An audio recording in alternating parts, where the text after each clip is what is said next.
Yeah, well, they have the bit at the beginning with Leonidas. In the 300, Yeah, that too. Which is like the way of getting like an action set piece out of the way, but then it's like, okay, now we'll actually get to the story. I feel like when they were making it, they were like, okay, so how soon do we have to throw in the 300 thing?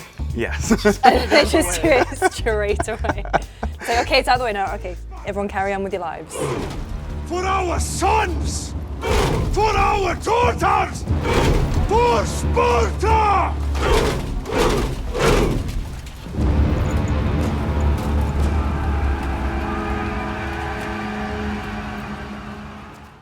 I'm a big Assassin's Creed fan, like, played pretty much every single one. Sorry, Rogue. We'll get around to you one day. But, like, story-wise, I would say Odyssey.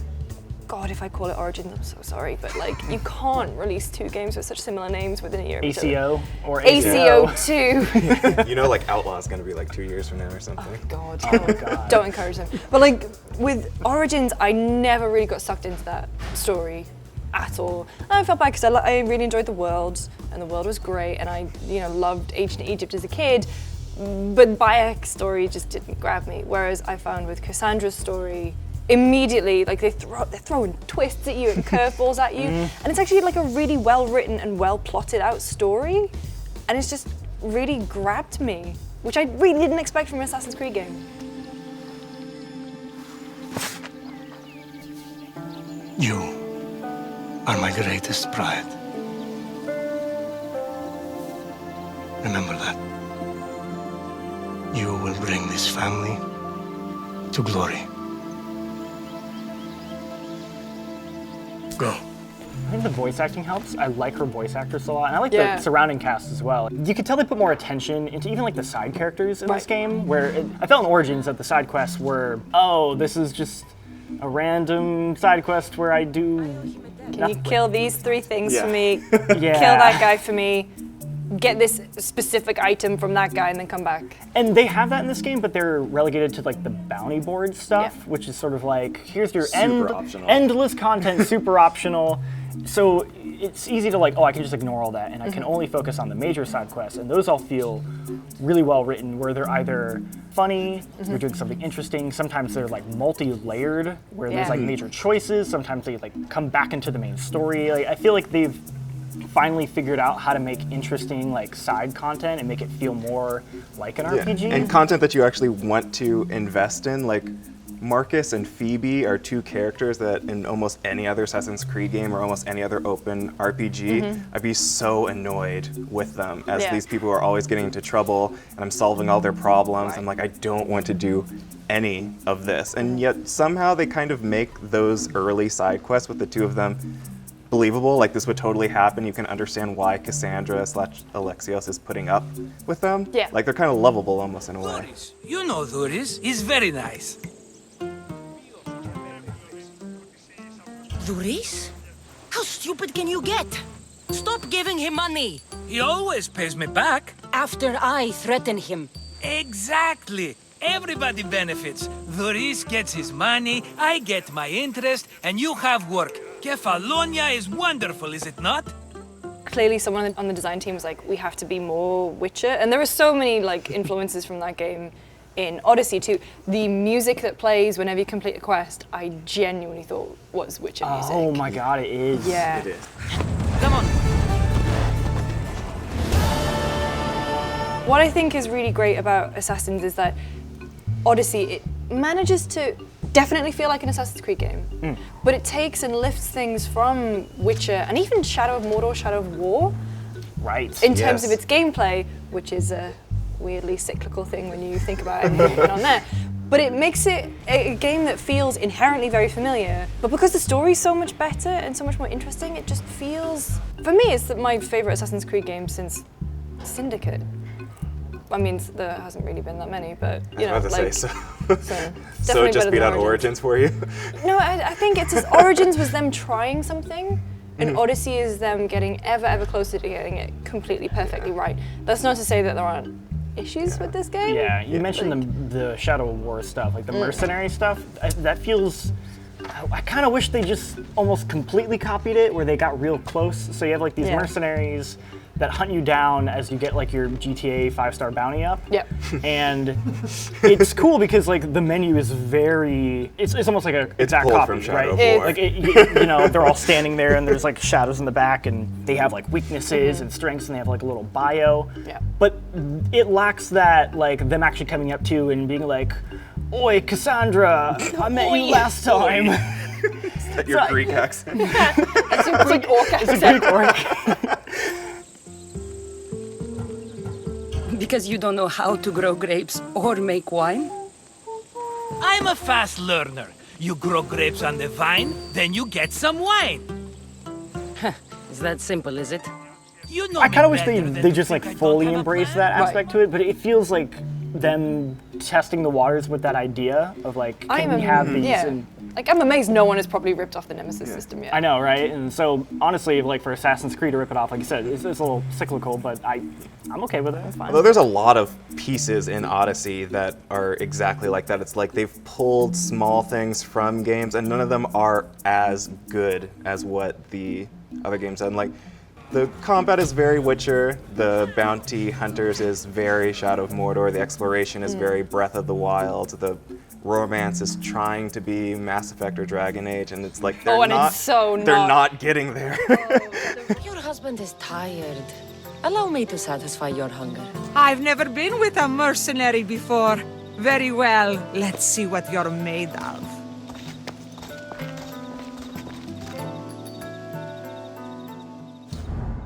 We have like a document where we're talking about, you know, what we're experiencing as we're playing. All three of us like it's pretty much simultaneously going, okay, this romance is just bad. The first character you can meet.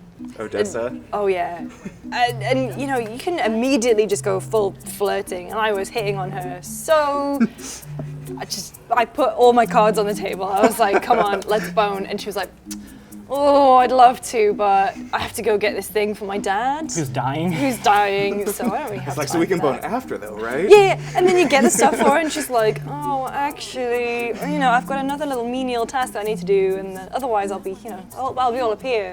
I won't really be focusing on you. And then you finally, you know, get together with someone, and it just does the Mass Effect 1 dip to black, and I'm like, oh! Before we get serious, how about we finally have some fun? I think I can spare a little bit of time. I plan on taking a lot longer than that. When it comes to thinking about the game, I really enjoy it when I'm playing it, but I feel like it could lose the romance stuff. It could also lose, so there's this whole cult thing, part of the story, and that's a whole other gameplay mechanic. And then there's the ship stuff, which is another gameplay part, which is huge. And then there's the mercenary stuff. And it just feels like, while the rest of it is like really well paced, and I was actually really surprised that I wasn't finding myself being over-leveled for things, but I did just feel sometimes it just gets a bit much with what it gives you. Yeah, they give you way too much. Although some of They've it dialed it back from Origins. definitely, and I think some of it works better than others. I think the cult stuff I actually really like the Yeah. way they implement it. It's the menu is similar to how it is in Origins, where it's like here's your kill list. But in Origins it was just a list, and there wasn't really much you could do with that menu. This you actually are like, as you take down people, you get clues about like the next person. That's cool. And that kind of feeds into the game's exploration system where they're trying to like make you, the player, feel like you haven't seen, how you're like finding locations and solving quests, which it feels like a step in the right direction for making the game more Breath of the Wild-like.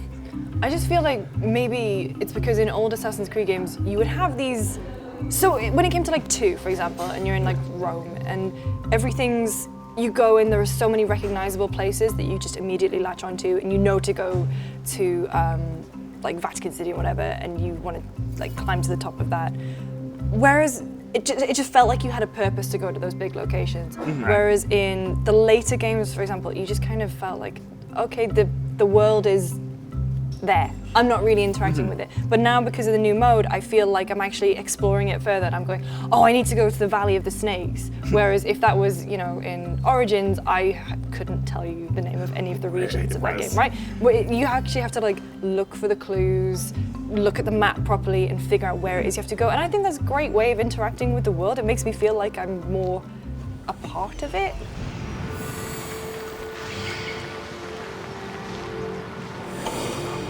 The one thing I would say that I also miss from old Assassin's games is the parkour stuff.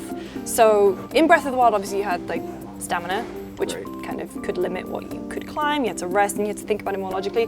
In this, I can just set a waypoint and I can just go straight there, holding down X, and I know that I can climb any mountain, clamber across any tree, because that's just the way that it works now. Whereas in like old Assassin's Creed games, you had to figure out a puzzle pathway to get to the top of a synchronization point, for example. It feels like that's definitely less of the focus on this game. It's not really about traversing, or like the challenge of traversing, just more about discovering new interesting locations. So it's interesting to see it shift. It's a shame because, like Lucy said, like Assassin's Creed used to have 3 cores. It was like exploration, stealth, and I think it was just combat or something like that. But it's kind of like the whole exploration combat aspect of it is kind of lost its Assassin's Creed identity. It doesn't really so much feel like an Assassin's Creed game anymore, the way you traverse the world. Yeah, I guess for me, I don't mind that much because I've been burnt out on Assassin's Creed for a while. So like the last one I truly enjoyed was Black Flag. Right. And this one feels like a true like next generation Black Flag, where my favorite part about Black Flag was the ship stuff.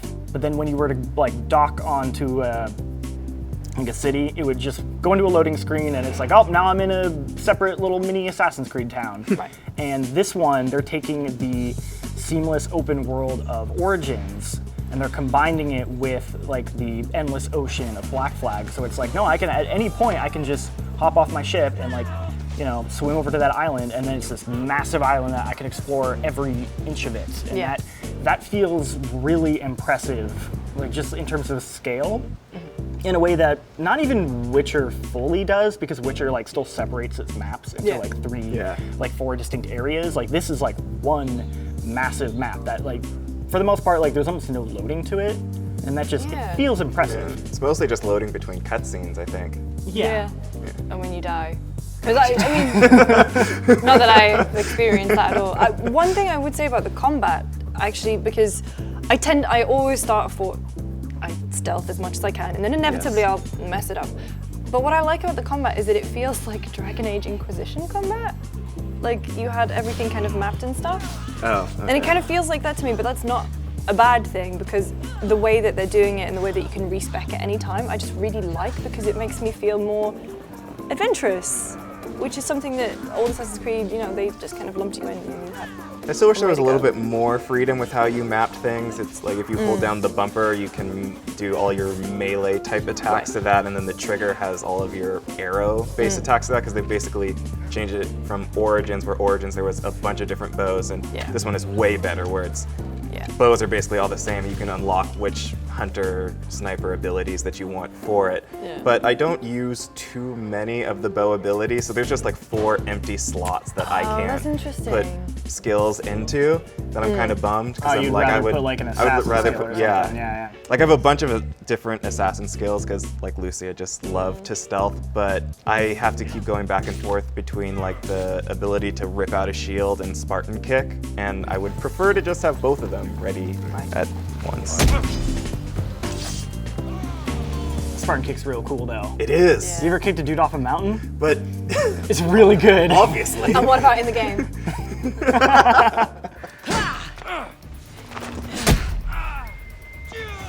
I should use Icarus to find what I need. That's it. I got the wrap up.